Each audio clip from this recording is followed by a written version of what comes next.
Welcome, my dear friends. Today, we begin a sacred journey together. A journey not across landscapes, but one that travels inward, into the depths of our own being. It is within this inner world that we discover the quiet, unshakable strength that resides in each of us. Now, let me be clear. Cultivating mental strength is not about becoming rigid or shutting yourself off from the world. No, quite the opposite. True strength is found in openness, in meeting life with grace, with resilience, and with a heart full of understanding. Let me begin with a story.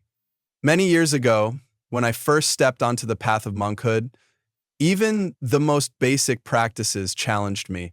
I found it difficult to sit still in meditation.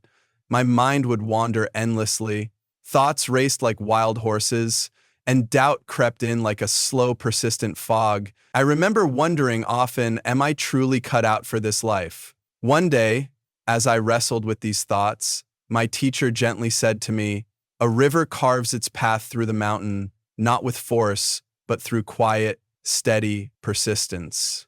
Those simple words settled into my heart like seeds, and over time they blossomed into a profound realization. And so, today I'd like to share with you what that moment and countless others since have taught me. Lessons that may help you build a resilient, compassionate, and powerful mind. Think of your mind as a sacred garden. If left untended, the weeds of fear, self-doubt, and regret will grow wild, choking the life out of your peace. But if you care for this garden with awareness, presence, and love, then vibrant flowers of resilience, clarity, and serenity will begin to bloom. A strong mind does not mean the absence of struggle.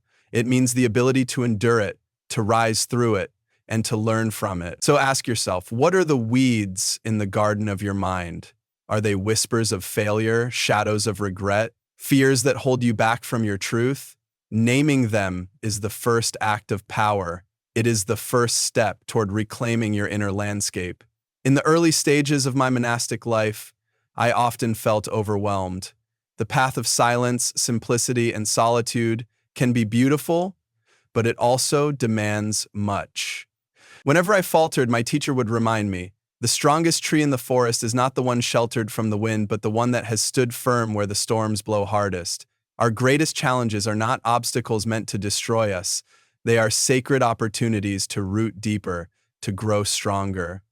Once, a young seeker asked me, "How can I be strong when life feels so unpredictable, so uncertain?" I shared with him the story of the bamboo forest. Bamboo doesn't resist the wind, it sways with it. It bends gracefully, but it never breaks. That, I told him, is the essence of true strength. Not stiffness, but flexibility. The ability to bend, to adapt, to move with life rather than against it. Reflection is the bedrock of mental clarity. It allows us to peer beneath the surface of our lives and uncover what truly matters. I remember a traveler who once confessed to me, "I feel like I'm running, always running, but I don't know where to." He chased success but had never paused to define what success meant for him. We sat beside a quiet river, and I asked him to watch its flow. "The river moves," I said, "but not in chaos. It flows naturally, yet it always knows where it's going." That's the power of reflection. It shows us our direction. Without it, we may climb mountains that were never ours to climb. Take a quiet moment and ask yourself, am I walking a path that aligns with my values? What matters to me, truly, not to the world, but to my soul? Let me share something personal. During a silent retreat, I spent weeks meditating on a single question: what am I really seeking? I expected answers to come quickly, but they didn't. They came slowly, like dawn breaking through fog. In time, I realized I wasn't seeking perfection, I was seeking peace. Reflection is like polishing a mirror. The more we do it, the clearer our inner world becomes. One beautiful practice I often recommend is writing letters to yourself. Write to your future self. Share your hopes, your dreams, your challenges, and your love. Write to your younger self, offering forgiveness, wisdom, and kindness. I once guided a student through this very exercise. He was weighed down by regrets, trapped in the past.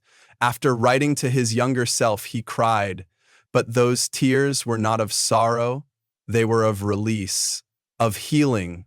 Small daily practices shape who we become. Mental strength is not built in a day.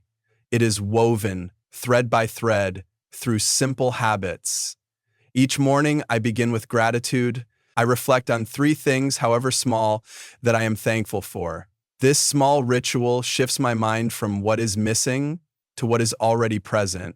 I also set intentions, not just to-do lists, but intentions of how I wish to be. Do I want to meet the day with kindness, with patience, with focus? Mindfulness is another cornerstone, whether I'm eating, walking, or even washing a bowl. I try to be fully there, fully alive in the moment. Try this. Next time you eat a meal, slow down. Notice the texture, the aroma, the warmth. Let your senses anchor you. And when you face challenges, remember this. Fall 7 times, rise 8. Resilience isn't about never falling. It's about rising again and again. A student once asked me, "How do I build good habits when I feel lazy?" I smiled and said, "Start small. Even the largest fire begins with a single spark." It's those small, repeated actions that quietly transform your life. One of my favorite rituals is to reflect each night. Before sleep, I ask, did I show kindness today? Did I stay present? Did I live true to my values? Even small victories are worth celebrating. They add up. And life? Life will test you. It will bring storms. But storms are not barriers, they are invitations. I remember when a great storm destroyed the small hut I lived in. At first I was heartbroken, but as I rebuilt, I saw clearly. The storm had not broken me, it had strengthened me. Every challenge is a teacher. Ask yourself, what can this teach me? How can I grow through this? There's a story I often tell. A farmer had an old frail horse. One day the horse ran away. The neighbors said, "How unfortunate." The farmer simply said, "Who knows what's good or bad?" A week later, the horse returned, bringing with it a group of wild horses. "How lucky," the neighbors said. Again, the farmer replied, "Who knows?" Soon after, his son broke his leg while training one of the new horses. The villagers mourned his misfortune, but weeks later, when the army came to recruit young men, his son was spared. The truth? Life is full of surprises. Hidden blessings often come wrapped in the cloth of adversity. Silence has been one of my greatest teachers. During long retreats, alone with my thoughts, I discovered the quiet strength of stillness, of patience, of going within. Mindfulness is our anchor. In a world that constantly pulls us into the past or future, mindfulness brings us back to the now, where peace resides. Take a deep breath with me. Inhale and exhale slowly. Feel the breath, the rise of your chest, the presence of this moment. This is mindfulness. Being fully here with whatever is.